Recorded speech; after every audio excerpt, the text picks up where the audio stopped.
Seja bem-vindo a mais um estudo 1189, hoje com o capítulo 12 de 2 a Coríntios. E falta, após a conclusão do capítulo 12, apenas o capítulo 13 para encerrarmos o livro de 2 Coríntios e darmos início ao livro de Gálatas. Que os nossos corações sejam cheios da palavra que o Senhor quer nos ministrar neste momento. Vamos falar sobre o tópico, a visão de Paulo, a preocupação de Paulo com os coríntios, e com esses dois tópicos vamos concluir em 21 versículos o capítulo 12 de 2 a Coríntios. Vamos orar. Pai, eu te agradeço pela oportunidade que temos de buscar a tua vontade através da tua palavra. Te pedimos instrução, te pedimos alimento, te pedimos a tua presença nesse momento. Se revela a nós em mais essa oportunidade, em nome de Jesus. Amém. E tem uma dupla de meninas aqui. Esther não quer dormir de jeito nenhum, meu amor. Núcia, vem cá. Vem aparecer para todo mundo de pijaminha. Gente, são que horas? 10 e pouco da noite? 10h43. E essa criança não quer dormir. Núcia, nego, tuzinha. Ó, cara amassada, cabelo todo revirado. Ela dormiu o quê? 2 horas? Dormiu 2 horas, acordou e não quer dormir mais. Daqui a pouco o papai vai ficar com você. Faz parte. Ela tá com 5 meses e pouquinho. Vai fazer 6 meses dia 10 de fevereiro. Antes do seu aniversário. E dia 3 de fevereiro minha esposa completa quase 30 anos. Vai fazer quanto? 28, né? 23 já era essa época, meu amor. Vamos lá, capítulo 12. É necessário que eu continue a gloriar-me com isso. Ainda que eu não ganhe nada com isso, passarei as visões e revelações do Senhor. Conheço um homem em Cristo que há 14 anos foi arrebatado ao terceiro céu. Se foi no corpo ou fora do corpo, não sei. Deus o sabe. E sei que esse homem, se no corpo ou fora do corpo, não sei, mas Deus o sabe, foi arrebatado ao paraíso e ouviu coisas indizíveis, coisas que ao homem não é permitido falar. Nesse homem me gloriarei, mas não em mim mesmo, a não ser em minhas fraquezas. Mesmo que eu proferisse gloriar-me, não seria insensato, porque estaria falando a verdade. Evito fazer isso para que ninguém pense a meu respeito mais do que em mim vê ou de mim ouve, para impedir que eu me exaltasse por causa da grandeza dessas revelações. Foi-me dado um espinho na carne, um mensageiro de Satanás para me atormentar. 3 vezes roguei ao Senhor que o tirasse de mim, mas ele me disse: minha graça é suficiente para você, pois o meu poder se aperfeiçoa na fraqueza. Portanto, eu me gloriarei ainda mais alegremente em minhas fraquezas, para que o poder de Cristo repouse em mim. Por isso, por amor de Cristo, regozijo-me nas fraquezas, nos insultos, nas necessidades, nas perseguições, nas angústias, pois quando sou fraco é que sou forte. E esse versículo é um versículo lindo que enaltece o poder do Senhor diante da nossa limitação. E aqui Paulo, um grande servo do Senhor, responsável pela maior parte dos livros do Novo Testamento. Nós temos muitas cartas de Paulo, assim como essa de 1 e 2 Coríntios, às igrejas, as 7 igrejas da Ásia, e ele que foi um ministro usado pelo Senhor para disseminar a palavra do cristianismo.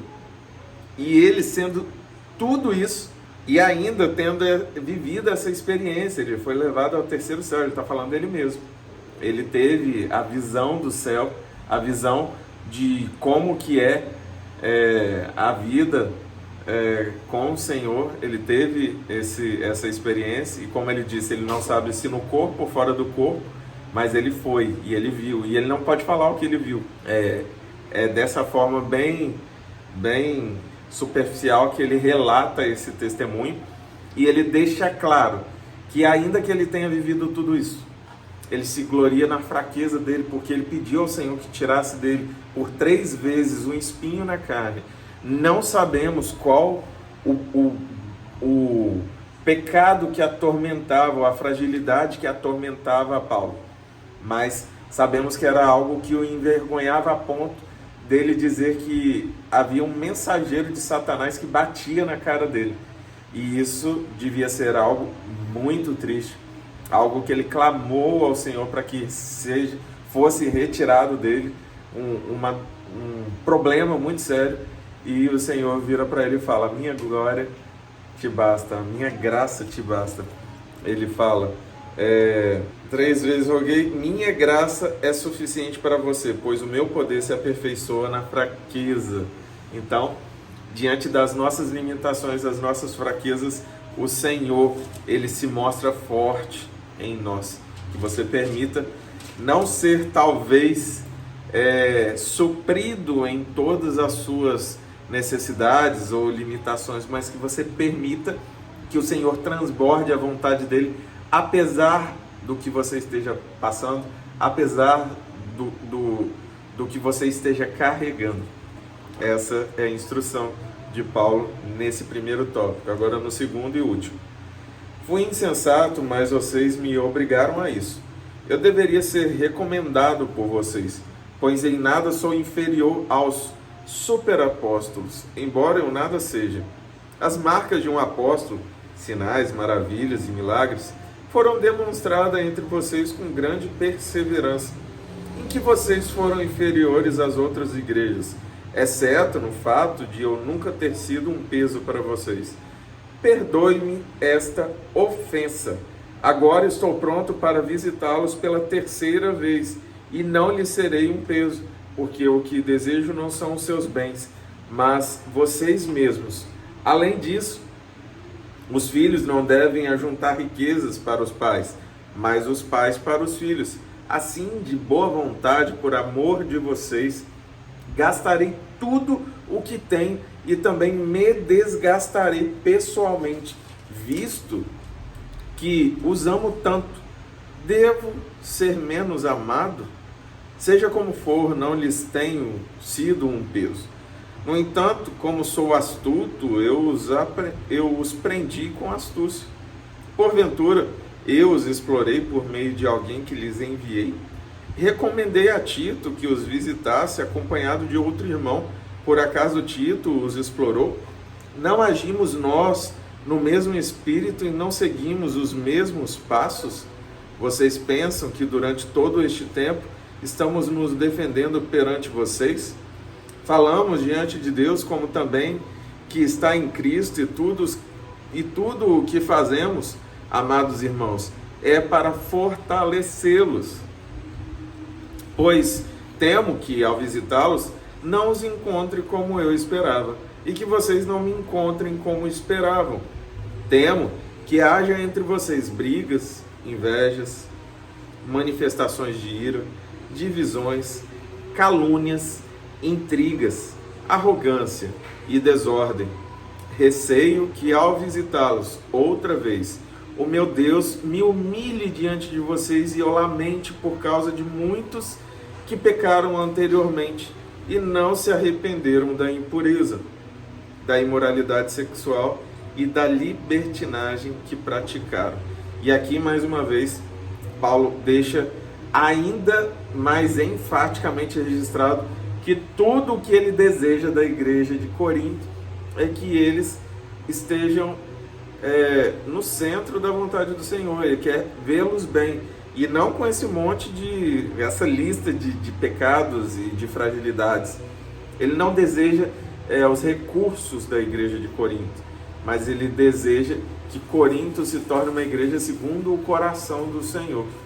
Essa é a esperança, a expectativa, é o que Paulo nutria pela igreja de Corinto. E ele deixa claro, muito enfaticamente, que ele estava indo com recursos de outros ministérios para investir na igreja de Corinto.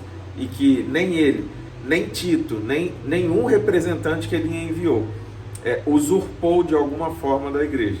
Creio eu que algum super apóstolo, como dito por ele 2 vezes aqui que eu já li esse termo, tenha tentado usurpar da igreja de Corinto e pegar recursos de forma errada.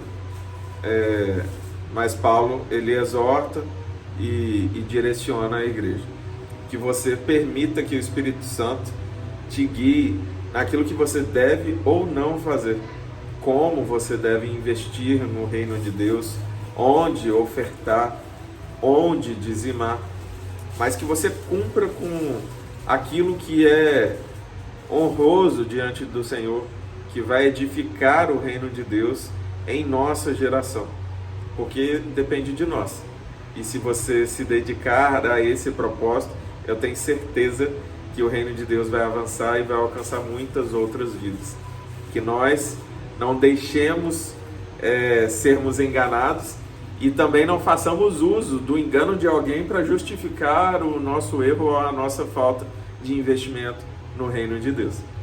Que nosso coração seja do Senhor e os nossos recursos também, tanto coração quanto nosso bolso, nossa carteira.